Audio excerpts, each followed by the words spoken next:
Hello guys, আবার চলে এসেছি একটা নতুন ট্রিক্স নিয়ে।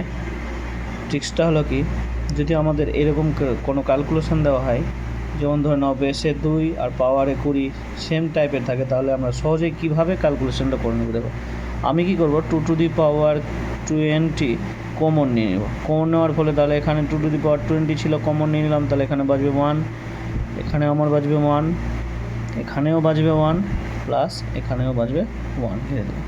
এবার 2 টু দি পাওয়ার 20 আমার থাকলোই, এখানে এটা সবটা যোগ করে দিই, 1 2 3 4, তাহলে আমার এখানে 4 চলে আসলো।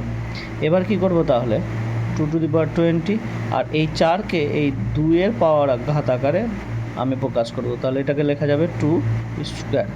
এবার নিধানগুলো যদি সেম হয়ে যায়, তাহলে আমরা কি করব, একবার লিখব আর পাওয়ারগুলো কি করতে হয়, যোগ করে নিতে হয়।